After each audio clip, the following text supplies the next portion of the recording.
Hello everyone. In this video, I want to highlight some of the core themes that I see actually happening in just 5 days, within these 5 days. There's so much activity focalizing here that it's worth giving attention to on its own. I don't know how deeply I'll go in all of the specifics. I'm just wanting to identify all of these different pieces happening at the same time. So what's first useful to mention is all of this activity is sort of a continuation of these eclipse energetics. A lot of energy moves, a lot of core change, but not necessarily a lot of resolution. In fact, in some ways, since the eclipse itself, there's that hanging question, where do we go? What do we do with this? A lot of core plans and activities and intentions still kind of hanging there in this liminal space. And this is partially because we see Mercury stationing direct very soon, at the very end of this retrograde time.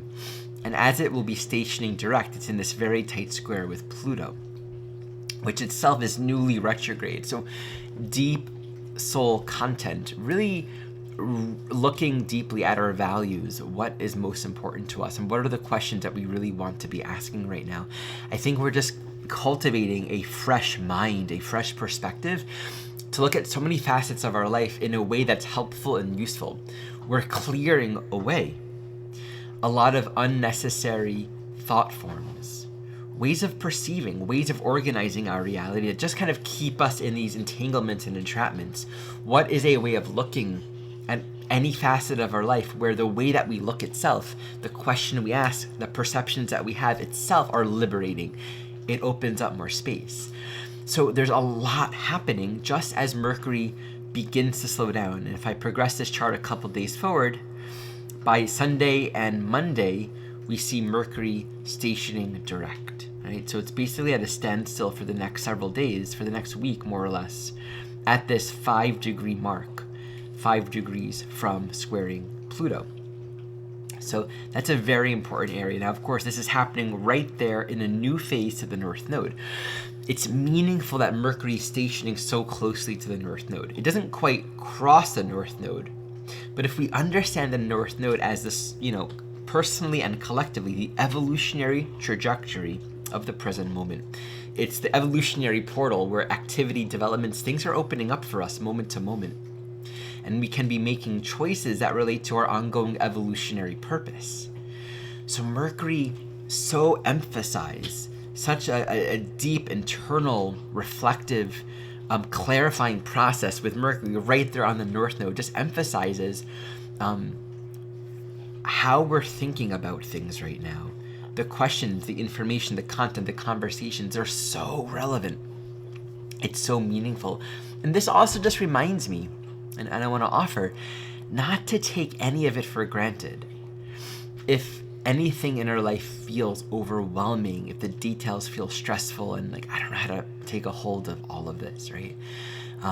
If we don't have answers to things, there's this art, there's a grace to just letting that be and just appreciating, there's something good here, right? There's something good here and I haven't quite found it yet. And we don't find it by stressing. Often we find it by allowing. And this North Node says there's so much that will open up. And we know as Mercury builds momentum, oftentimes the pieces come into clear focus. And there's just something to appreciate about the soul journey.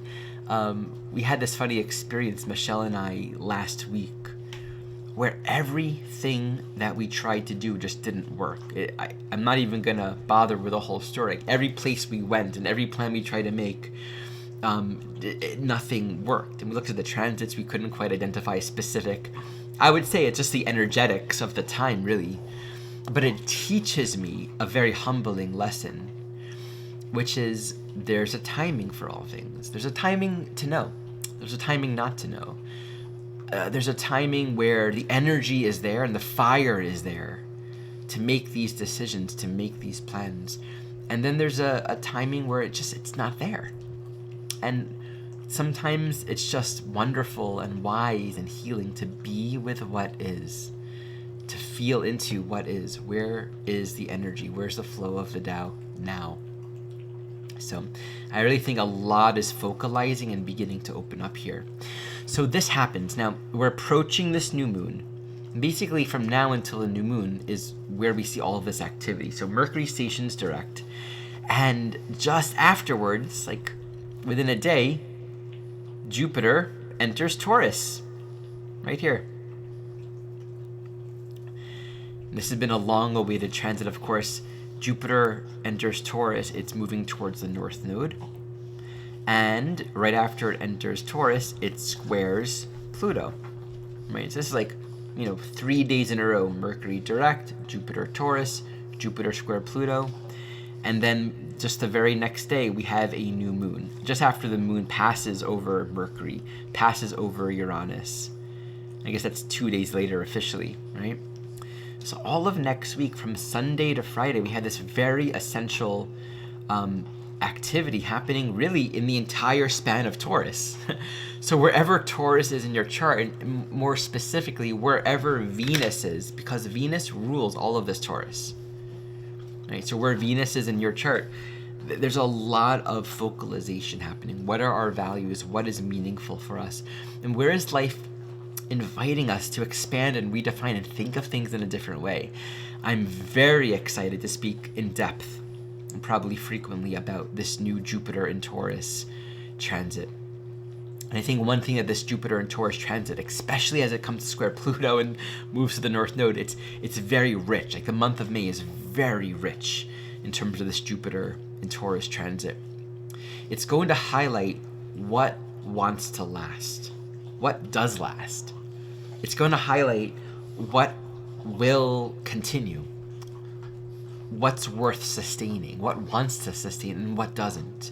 Because of all of this activity in Aries, all of this new experience, new energy, we're going to naturally be deeply aware, deeply present to what feels livable and what is livable.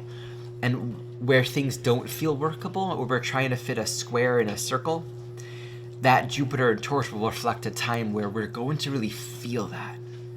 And it might feel very exaggerated, very intense. So I think just that once this happens, look at the last 11 or so days of May, there's going to be a lot of clarifying, a lot of seeing things much more clearly for what they are. And I guess I'll end this video with highlighting just after we have this new moon, during all of this time, Mars is completing its time in Cancer. So at some point during this time, we actually had, we will have Mars entering Leo, and then quickly thereafter squaring this Jupiter, all within the first degree of Taurus and Leo. And of course, Mars will first oppose Pluto. So that happens after the new moon. It's just a very rich couple of weeks coming up, and I hope to talk about this more very soon. Thank you for watching.